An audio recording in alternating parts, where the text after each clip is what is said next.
Unit third lesson one में solid state में आज हमारा टॉपिक है क्रिस्टलोग्राफिक डेजिग्नेशन। क्रिस्टलीय प्रतीक के बारे में हम जानेंगे। क्रिस्टलोग्राफिक डेजिग्नेशन क्या होता है? क्रिस्टल के फेस को हम कहाँ रिप्रेजेंट करते हैं? क्रिस्टलोग्राफिक एक्सिस पर रिप्रेजेंट करते हैं। तो हम क्या कह रहे हैं? Representation of the faces of the crystal on the crystallographic axis is termed as crystallographic designation। क्रिस्टलीय प्रतीक मतलब क्रिस्टल के फलक को 3 अक्षों पर रिप्रेजेंट करने के लिए जो तरीका होता है उसे हम क्रिस्टलीय प्रतीक कहते हैं। क्रिस्टलीय प्रतीक के 2 सिस्टम चलन में हैं, वाइस पैरामीटर और मिलर पैरामीटर। हम इसे क्या बोलते हैं? वाइस इंडेक्सेस और Miller indexes. Vice parameter, Miller parameter बोलते हैं। वाइस पैरामीटर क्या होता है ये हम जानेंगे। हमने पहले भी इससे पहले पढ़ा था कि हम क्रिस्टल के फेस में से एक फेस को यूनिट फेस मान करके चलते हैं। देखो बच्चों, एक यूनिट फेस मैंने माना है ABC। क्या माना है? ABC। ये देखो आप, ABC, ठीक है। ABC यानी O A पर काटेगा, उसके डिस्टेंस को हम बोलेंगे A। बी को ये ओ बी पर काटेगा, उसके इंटरसेप्ट को हम बोलेंगे बी। और सी को ये ए सी पर काटेगा, उसके इंटरसेप्ट को हम बोलेंगे सी। तो यूनिट फेस एकक फलक क्रिस्टलीय अक्ष एक्स वाई और जेड पर जिन अंतःखंडों को बना रहा है उसे हम कहते हैं ए बी और सी। करेक्ट। अब हम दूसरा कोई फेस लेते हैं। ये जो दूसरा फेस है उसमें हम क्या कह रहे हैं? दूसरा फेस हमने बता रखा है डॉटेड लाइन से, ठीक है। ये डॉटेड लाइन जो है आप क्लियरली देखो, जब ये इस एक्सिस पर ए के बराबर पॉइंट पर ही काट रहा है इसको, इस एक्सिस पर ये कहाँ काट रहा है इसे? इस एक्सिस पे सेम पॉइंट पर काट रहा है। बी पर ट्वाइस पर काट रहा है। ये बी था, ये यहाँ काट रहा है तो यहाँ पर 2B आ रहा है। और सी में 1 का थर्ड पार्ट आ रहा है। तो जो XYZ हमारा फेस है वो जो अंतःखंड बना रहा है, अगर हम उसे ABC के रेस्पेक्ट में लिखेंगे तो A सेम रहा, B की जगह क्या आ जाएगा? ट्वाइस ऑफ B, और C की जगह क्या आ जाएगा? 1/3C। तो क्रिस्टल का एकक फेस, एकक फलक जो है, यूनिट फेस जो है, यूनिट फेस का इंटरसेप्ट है ABC। किसी और फेस का इंटरसेप्ट है A2B 1/3C। तो इस ABC के आगे जो नंबर लिखा हुआ है, अगर हम उसे लिख लेते हैं तो वो नंबर क्या है हमारे पास? 1, 2 और 1/3, ठीक है। इसको कंप्लीट इंटीजर में बदलना है तो हमने इसको 3 से मल्टीप्लाई कर दिया, तो ये क्या हो गया? 361। तो इसका वाइस पैरामीटर क्या हो गया? वाइस पैरामीटर हो गया 361।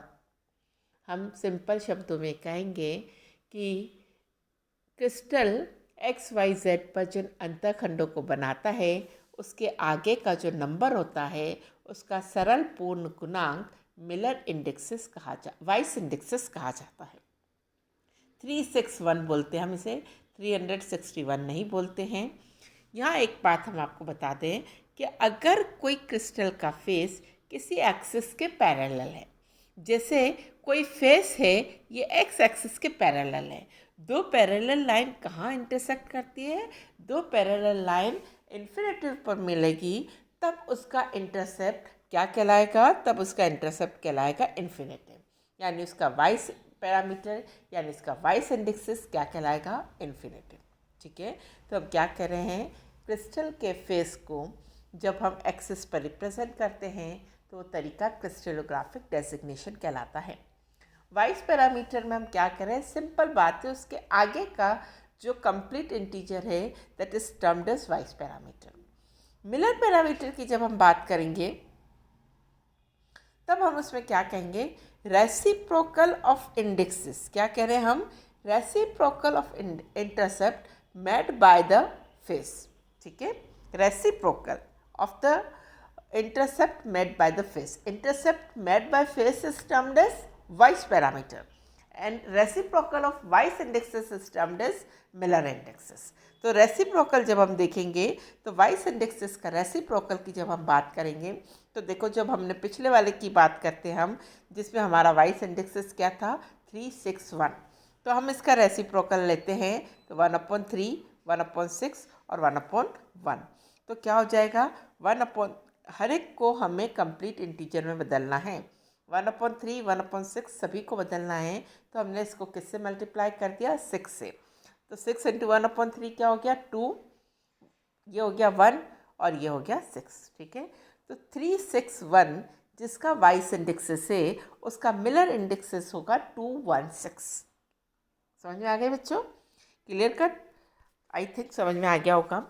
जो इंटरसेप्ट बनाता है उसे हम वाइस कहते हैं और उसका रेसिप्रोकल हमारे लिए क्या कहलाता है, मिलर इंडेक्सेस।